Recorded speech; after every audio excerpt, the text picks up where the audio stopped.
Welcome back to the second part of me sorting this giant Lego bulk lot. We'll jump straight into what I did on the third day, which was trying to clean the base plates. I decided to try testing cleaning the base plates on a low setting on my dishwasher. Even though it's not recommended for most Lego pieces, I tried it on this broken plate and it actually worked really well. So I decided to put them all in and just take the risk. It was very stressful, but putting all the plates in, including any of the printed ones, and just putting it on the lowest setting in my dishwasher, the one that's usually called slow or low heat, to make sure that they don't get warped, because heat always warps Lego pieces. I also left out the printed plate from the Saber Island set. It was very stressful to watch them go in, but they came out really clean. I would not recommend this until you can be very sure or test it with your own base plates, but all the plates turned out super clean, and they really got between the grime and studs that would have taken me hours to hand scrub each of the plates. I'm drying them out on a rack like this so that they can air dry. Big plates always need to have the underside studs up. I'm also washing the yellow and drying it out while I'm doing this. Once the broken plates were dried, I tried to try and cut the plates so that they were usable sizes. I used a retractable box cutter knife and managed to cut them into 16 by 22 and 16 by 24 plates, which you use on old castles. This way they're a lot more useful to me than the damaged chipped ones. All the plates came out super clean. Even just the blue that you saw in the previous clip has so much more color and life to it, and as well as all the old space plates and the road plates. These look amazing all lined up. I don't think I've ever had this many at a time. On the fourth day morning, I was able to sort through the yellow. I always leave it overnight just to be sure that they've actually dried fully. I'm pulling out the slopes here first because when I sort any of these colors, I sort by category. So I'm pulling out all the slopes, then all the bricks, plates, in their sort of respective categories. While the black and yellow are being sorted, I'm also prepping some of the random bulk Lego. I'm taking apart the assemblies that were still together, like the car and some of the creator robots. I'm just going to wash everything because a lot of these sets probably won't be completed and they'll just be going to my collection. Sorting through all of that mixed Lego will really be a whole chore, but we'll get to that. Right now, I have this many colors to get through, and I'd like to try and wash all of this through the week, going through each one and pulling out the fake stuff and stickered parts before I wash them. The easiest way to find parts you're looking for is to first fully sort them all the way down before I put stuff together, especially when it comes to the minifigs and accessories. A lot of these modern minifigs probably won't be able to be completed, so they're going to go into my own drawers of minifigs, and the stuff that's vintage will be put aside separately because they probably can be completed. I've bought some new containers, so I'm going to expand my own accessories drawer to accommodate all the new pieces. I sort my minifig accessories by rough types, so food and animals, weapons, accessories like clips and plumes and teeth, and of course all the vintage ones separately. Because of this bulk now, my vintage ones are going to go over two categories, getting doubled in space. There's so many cool parts in here, like the old swords and shields, that are really valuable and some of the parts that I'm always looking for to complete things. The rest of the minifig parts will get sorted into torsos, legs, hats, helmets, all the regular categories, and the Star Wars stuff I'm going to list on Bricklink separately. I'd been meaning to build this bounty boat set for a long time, but had been missing the brown cannon base. Thanks to this lot now, I've been able to put it together.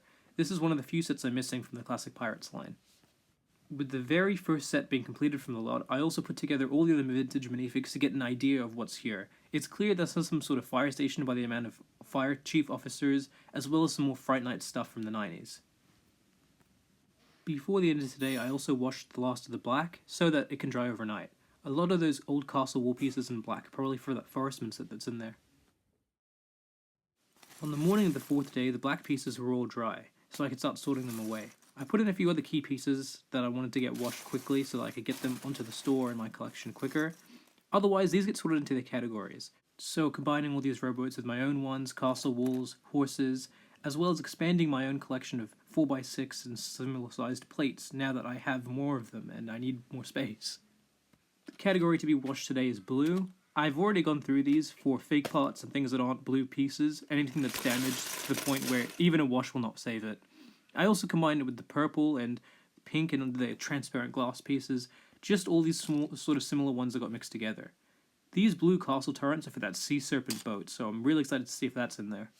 While the blue's being washed, I'll also prep some of the other colors so that they can be quickly washed in future days. Prepping them includes going through and making sure that any assemblies are taken apart so that water doesn't get stuck inside of them, and any stickered parts taken out, or any other parts I think might be lost or damaged in the cleaning process. I clean them very delicately, so most parts will be fine. By far the best find in the red was this blue triple plume from the King's Castle. I definitely been looking for that part, so it's great to see it in here, as well as some of the stickered parts for the train set. Next up is the white. I knew that this wouldn't be in the best shape compared to the other colours, but there's some key parts in here which are great, like this castle wall, which is in better shape than the one on my Eldorado fortress. Also, I'll be pulling out all the stickered parts of that wall, the horse and the clips just so that it stays safe, and the rest of the printed parts are safe to go into the wash. One of the final and most difficult colours is the greys. I will be separating out all of the old greys and the new greys. You can see from this, it's quite easy to pick it out sometimes. That thin 1x something plate is the only new grey in here. I pull out all the old greys because they generally need more soaking and more cleaning than the other colours. The other benefit is most of the sets I'll be putting together are the older ones, so it helps to have the light grey separated. They're also the more valuable parts, so anything that doesn't get used might go onto Bricklink. I only took out a few interesting parts to note, especially the electronic light brick which needed to be taken out. Otherwise, all the old grey and new greys have now been separated, and it means that one giant lot will be all the new greys and one smaller lot will be all the old greys getting washed. One of the chunk I found in the greys was this, which I recognised as the base of the Catwoman Cycle Chase set. With my own pieces I was able to finish it. This is a set that I've always wanted, and it's really cool to have it with the original instructions and comic included. With all the colours being checked, I decided to clean all the train parts. These have to be wiped down by hand since they have stickers or electronics in them that can't be chucked in the wash with the others. I was very glad to find there were no batteries left corroded in it, and with my own batteries put in, it actually works all good. It's great to see the train working, and when all the carriages are nicely finished, it should look really cool. I will wash all the blank train tracks and plain train bases later, because they're just bulky and they can be washed with some of the other stuff later. Once the blue parts are cleaned and dried, I can start sorting it. I'm just pulling out the big categories like plates, basic bricks, and it already can bring it down so much in quantity. I took a break for a week, and when I came back I had finished the red and a lot of the blue in previous colour sorting, so I could start on the next new categories. Today will be a big job, getting through half of the giant tub of unsorted stuff. This involves taking out all the parts that are real, good condition parts that can be washed, and separating all of the junk and all of the fake stuff. A lot of dirt and grime ends up at the bottom of unsorted tubs like this. You can see just how disgusting that tub was after taking out all the good stuff. A lot of this is all the tiny little elements that are hard to sort otherwise, and left this big, disgusting tub of junk. However, I also pulled out some real gold, plumes and tiny little parts that are worth a lot of money on their own. The second half of this tub will have to be sorted at some later date. For now, the only other thing I'm doing is pulling out the old grey parts. The rest of it will just be a headache to wash some other time. With bricks and containers getting washed and taken out, I'm finally getting some of my space back so I can start putting things back into my part cabinets. I've been quite struggling for space in the last few weeks, so it's good to have it back. The last thing I did today was, with the blue parts finished, I was able to complete Benny's Space Squad. There was one of these in here because I found all the minifigs, and this is a great seller on Bricklink.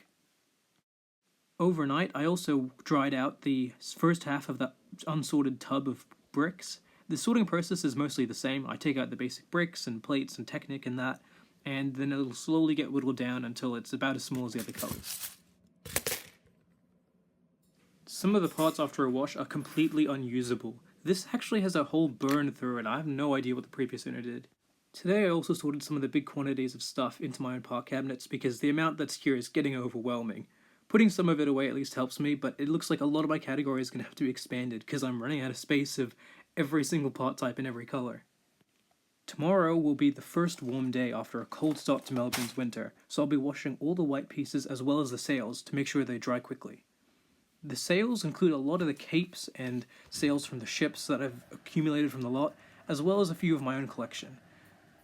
Remember these gross stained castle sails? I sprayed a little bit extra stuff on them to try and get that stuff out of it, but even this might not do it.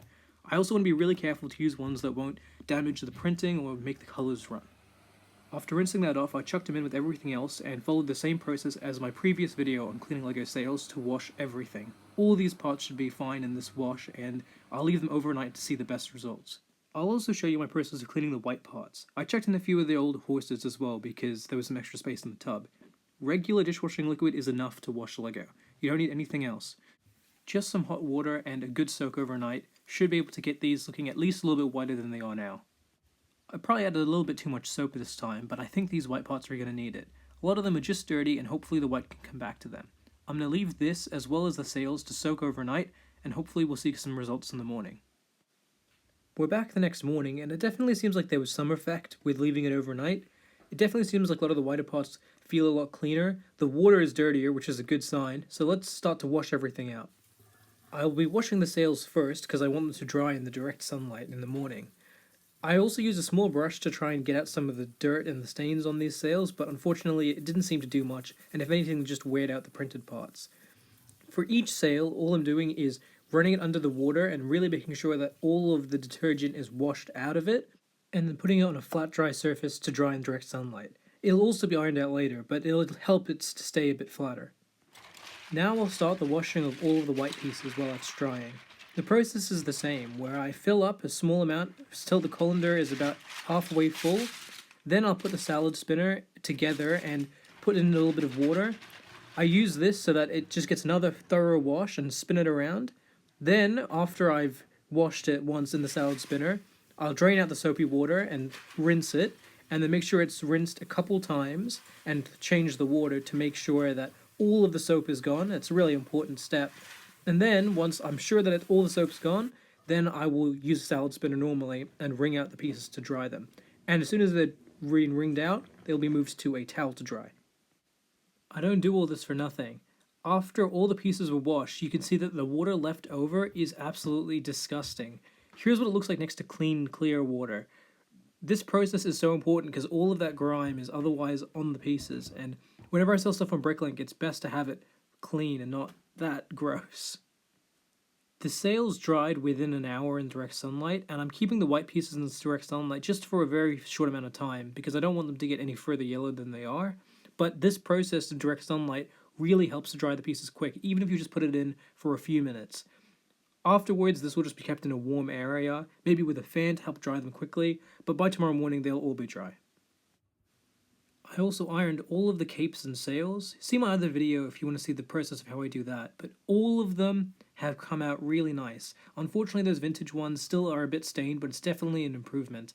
I've also noticed a bit of wear after washing a couple of these, but overall it's pretty good, so I don't mind. It's definitely better than it was when I acquired it. The last step I'll do is also trim some of the fraying on the Sea Serpent sail, just to help clean it up a little bit. Once the white parts were dried the next morning, I was able to start sorting it, and I also noticed a few of those white panel pieces, those curved ones, which only appear on the Nebula Outpost set from Explorians. I noticed I had some Explorians parts, so I decided to try and put it together. The first step for putting together any set from bulk is making sure you have all the stickered pieces and any specialized parts. I had all of them, including the minifigs, so when I put it together, we're only missing 3, the 2 transneon green antennas and the black magnet holder, so let's look out for those. Today I also washed all the browns and greens in 2 separate tubs, just so to keep the sorting easier later on. I also put in all the train tracks and a couple oversized parts, just to make it easier for me. But the main job today is Bricklink uploading. All those specialized Star Wars parts and some sets that I've pulled out are going to be uploaded to the store. I also decided to upload the minifigs to sets that I wasn't going to be putting back together, as well as some CMFs. After pricing everything to 6-month sale average, the total for all these parts was over $280. This is really good because most of it is just Star Wars pieces that I won't use. A lot of that is from the Bad Batch minifigs. Not bad for a small container of parts, considering I paid $600 for the entire lot. I also put together this ambulance set, and a bunch of the sets in this lot will definitely be worth even more. This morning I put the grey pieces for wash, but the main job was starting to sort everything. All the colors are really going to be sorted into the individual categories, including Technic, vehicles, plates, all sorts. And this step is the biggest step, but doing it like this really cuts down the amount of time. Many Bricklink stores call this the A sort. It's a way so that individual categories like bricks here can be easily sorted again into specific part type. Sorting like this allows me to sort things like 2x bricks and 1x bricks so much quicker. It can just go straight into the colors. Thanks to these newly sorted parts, I was able to put together almost the entirety of the train set. A bunch of the stickered parts I had acquired while sorting, and by putting aside those specialty parts, it's much easier to find the more standard parts from my own collection or from the bulk. You can see just a few grey parts are missing, as those are just being washed overnight, and a couple train tracks will need to be replaced out of my own collection. But it's incredible to see so much of it here. The new greys was the largest color left to be sorted. With just the light grey and some mixed stuff left, it means that in the next and final part of the video, we'll be able to start putting together sets, completing things, making wanted lists, and the part that's the most fun, which is actually getting finished sets to be built.